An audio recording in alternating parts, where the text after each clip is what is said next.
Yüreğimde ben, hayalimde ben, seni bir zum to'xtamay sevaman. Yüreğimde sen, hayalimde sen, sensiz bir zum yaşayolmayman. Yüreğimde ben, hayalimde ben, seni bir zum to'xtamay sevaman. Yüreğimde sen, hayalimde sen, sensiz bir zum yaşayolmayman. Osmondan tomchilayotgan yomg'ir kabi maqsading aniq. Doimgidek osondan qiynashni boshlaydi yana ayriliq. Xayollarimni bir tubidan qandaydir yechilmagan masalalar. Nahot baxt degan tuyg'uga ega bo'la olmasam, kunimda masmunim, tunimda ma'no yo'q. Har bir tarafdan sanchilayotgan og'riq, har bir tomondan berilayotgan zarba. Anglashga ulgurmadim, balki ayriliq. Yüreğimde ben, hayalimde ben, seni bir zum to'xtamay sevaman. Yüreğimde sen, hayalimde sen, sensiz bir zum yaşayolmayman. Yüreğimde ben, hayalimde ben, seni bir zum to'xtamay sevaman. Yüreğimde sen, hayalimde sen, sensiz bir zum yaşayolmayman. Sen beni doim aldagansan, sen beni sog'inmagansan, sen beni chin yurakdan sevilmagansan.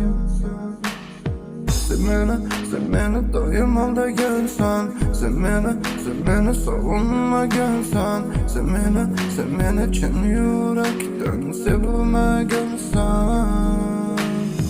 Balki yuraging hadya etgan xiyonatmikin, tushuna olmadim, ammo har tarafimdan berilayotgan og'riq esa tunu kun kitobi azob.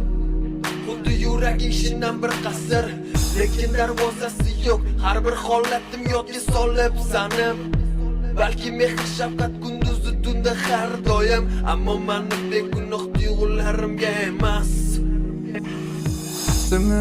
Sen beni doim aldagansan, sen beni sog'inmagansan, sen beni chin yurakdan sevmagansan. Sen beni doim aldagansan, sen beni sog'inmagansan, sen beni chin yurakdan sevmagansan.